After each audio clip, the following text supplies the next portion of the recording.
Hi, guys. Hello, hello. Hi, everybody. Do we have everybody? Yeah. Hello, Konstantin. Hello, Ivan. Hello, Maria. All right. Where are you guys now? I'm at home. You see, I have a baby place. But yeah. What about you? You stole the room from. So you stole the room from your baby, Yes, right? yes. I did it. I did it. Well, yeah. I'm in London. I'm actually at the office because I kind of felt I can't do that anymore at home because you probably know that we have a lockdown here, and Constantine escaped this and ran away, but I'm still here. Yeah, so I'm at the office. Yeah, I'm also in an office in Tallinn, in startup capital, and I've hired a desk here temporarily, and I've already got acquainted with a couple of people working for crypto startups. So it's quite a cool place to be in. And Ivan, you're muted. Yeah, I'm also working from home, which is, I guess, it's been my office for the last 12 months. And I'm actually in the Caribbean. I used to be in New York, and then COVID happened, and I have a wife and kids, so I figured I'd be better off on an island. Okay. Well, nice. Yeah, all right. Let's do some small intro. Then I will ask a few questions about the some interesting hack accidents that you are aware of or was a part of, and then we will discuss each case, what measures would be in place so to that case never happened. So yeah, Ivan, can you tell us your new intro? Yeah, so there's been a lot of changes lately, actually. So I've been in the blockchain cybersecurity space for the last 5 years or so. I used to lead professional services at Hosho and more recently Certec. But I very, very recently essentially set up a new auditing and smart contract development firm called Omnicia. So you can find us at omnicia.io. And what we do is pretty straightforward. We focus on the development and auditing of complex smart contracts and decentralized systems. And we also offer penetration testing services, spot checking, technical due diligence for investors and funds. So yeah, really excited to be here today, and looking forward to talking about some of our war stories. Yeah. Konstantin, short intro. I guess we can do a very small intro here, just in case that someone didn't see your presentation. Yeah, of course. So I'm an executive director of CX.io. We're a large centralized exchange, so I guess we're representing the classical world of cryptocurrency here compared to some of the DeFi folks. Thank you. Thank you. I'm sure everybody knows Maria, but Hi, Dima. Pleasure to be here. Like, you remember a year ago, same time, almost the same place. My name is Maria Stankovic. I'm the head of business development for the Exmo crypto exchange. Well, Exmo is one of the top spot exchanges in Europe. So that's who we are. Yeah. All right. So let's start with you, Maria. Do you have some stories to tell us? I know what you're asking. Well, basically, Dima knows something. Well, he knows a lot. And we got hacked in December. We got hacked for $11 million. That was a very unfortunate story for us because on the 25th of December, we received this amazing news. Crypto registration with FCA, temporary crypto registration, but still it was amazing, and we felt amazing. And the next day we got hacked. So basically, the hacker, he stole private keys, and he withdrew all of our hot wallets, the amounts it was 5% of the total amounts of the total amount of funds that we have on the exchange. It was 11 million. We of course we stopped our operations for a week or so, maybe for 5 days. We closed deposits and withdrawals, but we renew all the operations, and we replaced the stolen funds with our own. After that, we onboarded with three custodians that are Fidelity, that are Ledger Vault, and the third one is Coinair. They're British based. So that was a tragic story that actually, we learned a lot from this story, and we learned, every year. Actually, I remember my last year presentation. I was speaking about security also, and my first slide was, bragging about how we never got hacked, and Dima was laughing actually at me. And now I'm thinking like maybe you have something to do with this. Yeah, I was really proud, because that was 6 years, actually 7 years in the market without any such story. And yeah, I felt pity, and I showed the slide with BitHump that actually got hacked, and we returned all of their funds. But the important gist of this story is that half of our funds went to Polonic. And these guys don't have proper AML, and they let the hacker withdraw all of the funds. It was 2 hours difference from the deposit and withdrawal, and they let this hacker to do this. And of course, we filed all the reports to FN, to cybersecurity police, and all the government bodies. But I believe that the funds are gone, and that is also because this is very important to have the AML rules and AML policies on the exchange. So they needed actually to ask this hacker for the source of funds, at least. Yeah, I absolutely agree. But this is some. First of all, thank you for your honesty. Yeah, I know the details that some of the funds from that were stolen went to other centralized exchanges, and that they even didn't reply to lots of requests that, hey guys, do something with this. It's the funds that hacker just stole, and they just ignored. Yeah, I mean, we're just comparing this story with our story that we had with BitHump. I mean, these guys wrote us at night, and we were furious. We were like, guys, I woke up every department, compliance department, and we blocked these funds immediately. And that was like, we returned all of the funds that went to our exchange. And I'm just comparing this situation with the situation that happened with Polonix. Like, it took them 5 hours to reply. I mean, and oh my God, this is just crazy. I mean, we are here in the same boat, and they're just, they're just ignoring us. And then when we started to, to ask them why they didn't block the funds, they started to, reply us in a very impolite way. Let's put it this way. So I'm just, this is so frustrating. Yeah, I think it's a very important question. And okay, we don't have a lot of time, but yeah. The key outcomes from this story is that you did great that you had the limit for the hot wallets on the 5%. I wonder if you even decrease it lower. That, yes, yeah, that's great. To 3%. Cool. Yeah. Second thing is that you started to use third-party custodials, which is also for sure it's a level up for security of the funds.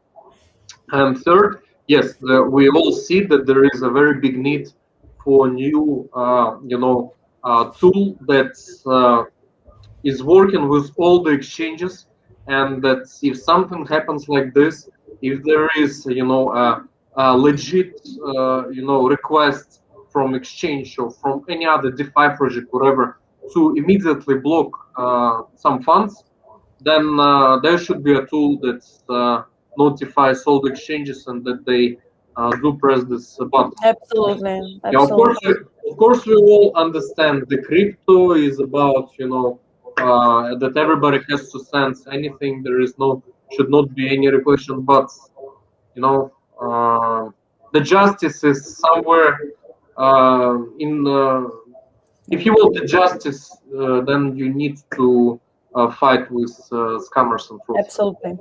Yeah. Okay. Ivan, can you share some nice story? I'm sure you have a lot.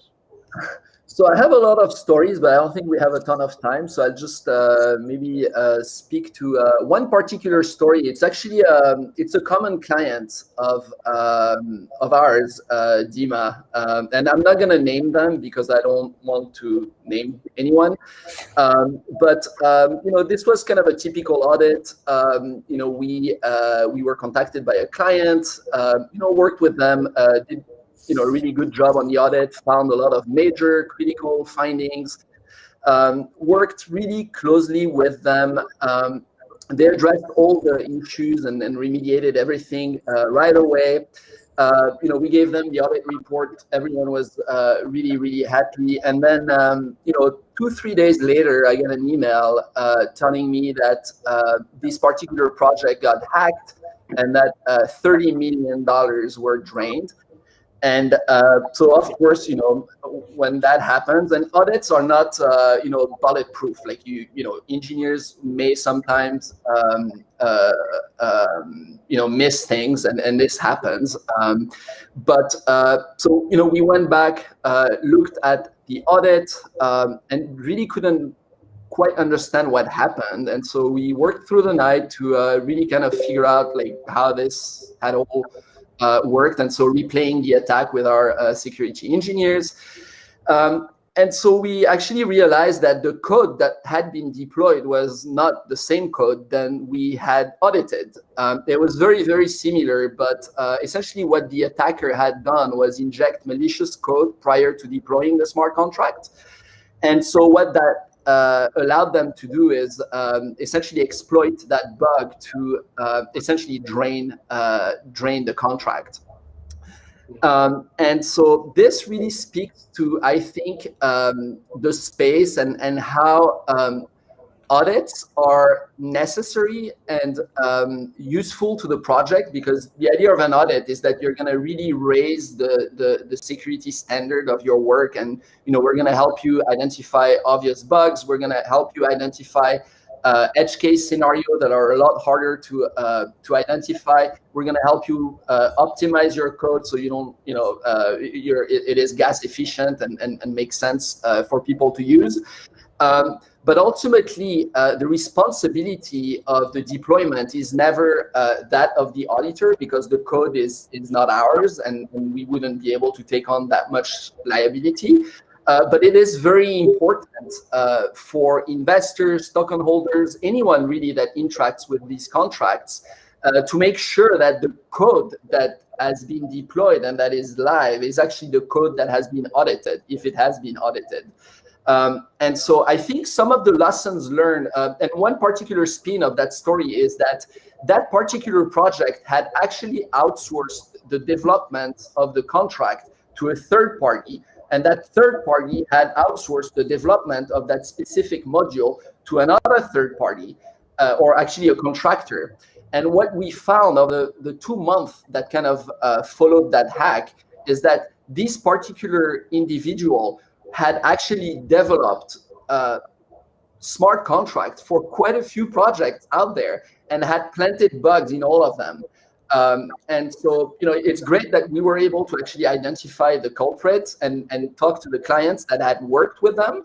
But this is basically the lesson learned is work with, if you're working with third-party developers, please make sure that they're reliable. Please make sure that they've worked on other projects and that people can vouch for their work. Please talk to the engineers. You'd be very surprised. There are a lot of folks out there that are doing a great job at selling development work and audit, but you actually need to know who's going to be doing the audit. And so always, please, if you're looking for development work or auditing work, speak to the engineers, because they're going to be the one developing your contract or auditing your contract. So I think this is really kind of the key takeaway, is that this is this industry is growing exponentially. There's a lot of people that are in it for a quick buck. There's a lot of those people. But there are other folks like Hacken, there's a lot of other reputable companies that are actually known to do good work and that have been in the space long enough to have earned a reputation for the quality of the work that they do. Yeah, thank you, Ivan. Yeah, this is very typical case when last minute the team is uploading the different contract. This is like we also experienced such stories, and I think I know what company you are speaking about. Yeah, I definitely know. But for this case, like a preventive measure, what I'm thinking is again that there should be some public ledger that states that yeah, even that the smart contract was audited, there should be a final like check that the auditor comes and said, yes, this is the smart contract that we audited, and the ledger should be available to everybody. And I think again, like it's a big job to do it, but hopefully with cooperation, through cooperation, it can be done as soon as possible. All right, thank you. Konstantin, do you have some funny story? Or I guess not very funny. Well, I think it's not going to be very funny, but it's the one everybody's heard of. The one I want to talk about is KuCoin and what happened there. It's a bit bigger. It's over $275 million worth of a hack from different cryptocurrencies. And what's interesting about this case is a centralized exchange was hacked, not a DeFi exchange, but then the DeFi ecosystem was used to launder the money which was stolen.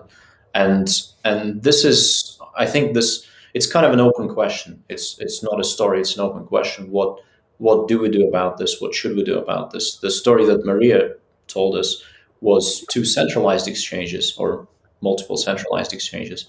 Whereas here it's even more complicated. You go in from at least a field within cryptocurrency where regulation exists into DeFi, which goes against regulation. But in my mind, and this is what I touched upon in my presentation, I believe that it is actually good for DeFi to have some basic code of conduct for the community to accept that this is the way things should be done. I wouldn't use the word regulation. I would use a phrase kind of best practice or industry guide. And then if they happen to receive funds from stolen funds, there should be an agreed way a project responds to that. It doesn't matter where the money comes from, but it's quite easy to track.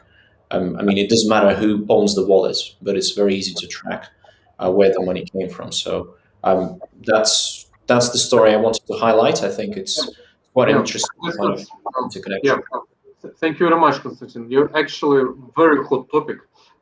It's true. Like you don't need Tornado Cash anymore. You can wash your money at any of those swap exchanges. Really, Uniswap became the biggest mixer right now in crypto space, and definitely something needs to be done with this. I know because we're working on some solution that we want to embed in the crypto sphere. So we want to build a set of smart contracts that immediately notifies the DeFi project that that there was a hack case and that they should not accept the swap from this or that addresses. And in terms of the tech side, it's quite straightforward how to do it. In terms of business development side, it is super complicated to do, because none of the DeFi project or decentralized exchange will accept like to put some these measures in order to block stolen funds, because it will be a hit on their potential liquidity, and second, they will not be like complete DEX because they will stop some of the operations. So I can give you the potential sales idea for the business development, because we are the members of Crypto UK organizations, and we are developing the laws for the UK, and UK is considering to implement such a decision. I mean, not probably they don't know, of course, that this is even possible, but they are gonna implement some sort of auditing, like mandatory auditing of the smart contract, or they probably even don't think of it, of this decision that you just told us about, but they are gonna to implement this on the government level. So basically, it will not be possible for the UK users, for example, to use the DeFi exchanges. I have no idea how they're going to check, but still, I mean, you can just come to them and say that this is a great idea. You can just implement it on the governmental level, and all the DeFis that want to work in the governmental space and in the regulatory space, they can use your decision. This is like an idea from business development. Yeah, thank you. However, I also don't understand how you can prevent anyone to trade from decentralized exchanges. Like at this point of time, I don't have even one idea. But yeah, and second thing is that I think CoinGecko is much more powerful than UK government right now in terms of having influence. That's a very big assumption. I am truly believer in it. CoinGecko guys are super powerful right now.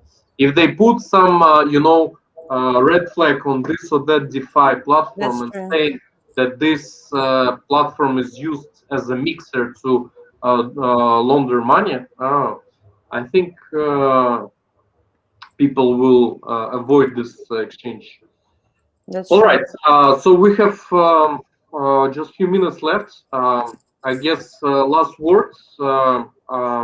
Ivan, do you have some words to share how to improve security landscape of our crypto vaults?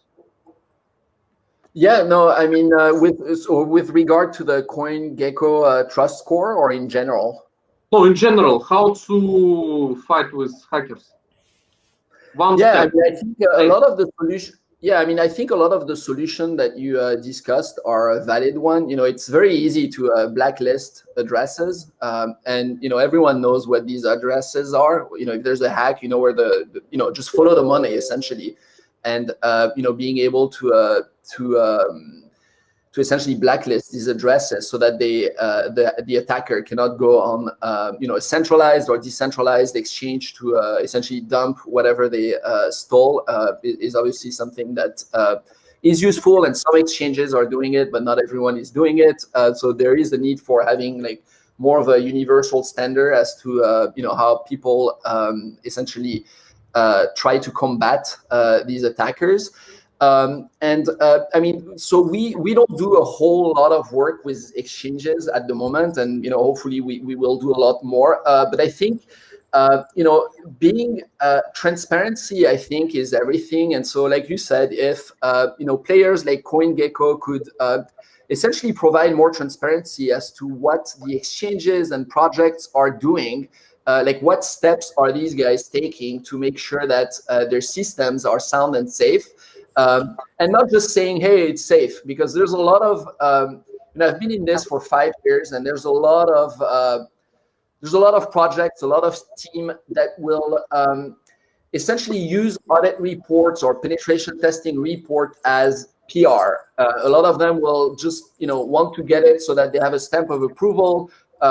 Maybe the work that has been done isn't great, but they kind of trick investors into thinking that whatever they build is really sound and safe when it's actually not. And so being able, being able to have this kind of a centralized, transparent way of sharing all this cybersecurity information is, I think, really big and necessary. Because at the moment there's just so many flaws. I can, when we audit, some project might be great from a security standpoint. There's no bugs, there's nothing, but actually there's a centralized control on all the tokens, so they can pull the rug anytime. And very few auditing companies are actually bringing that information up because the projects are intending to pull the rug. And so if the auditing companies tell the project in their report that there's a potential for a rug pull, then they're not going to want to work with them. So like finding companies that are unbiased, that really pride themselves in the work that they do is, I think, very, very important. And we're going to see a shakeout in the whole security space for the blockchain space, just because there's been a lot of abuses lately. And I think people will realize that, getting a stamp of approval from someone isn't everything. It doesn't really mean much in many ways. Sorry. Thank you, Ivan. I think very legit point, guys. Just one idea, Konstantin. What to do? How to improve? Well, I think first of all, I don't think we can regulate DeFi. That's not right. I think it should be community-driven and community-based. And again, there shouldn't be a central party that prescribes who's good, who's not. However, if there was a transparent way of showing which projects are for the good and for the long run, then I believe the community will make a decision for them, and it just will not be. It will not make any financial sense to launder money through a project because community will know about it and nobody will come to you. So I think it's a natural way. We just need to find a process to make it transparent and simple. Yeah, thank you. I agree. But yeah, the information on CoinGecko, it's not about regulation. It's about transparency and education. Exactly. Yeah, Maria, last word. Yeah, and the last words probably about the centralized exchanges. Well, I'd like very much that everyone would be playing by the rules as we are playing, and that would be amazing, and that will definitely make our life easier, not only with the hacks, but with everything else. Thank you. I want to sign at every single word. We're on the same page. All right, guys. Hope to see you next year, same place. It's a great conference event. Bye-bye. Bye. Thanks, everyone. Bye-bye.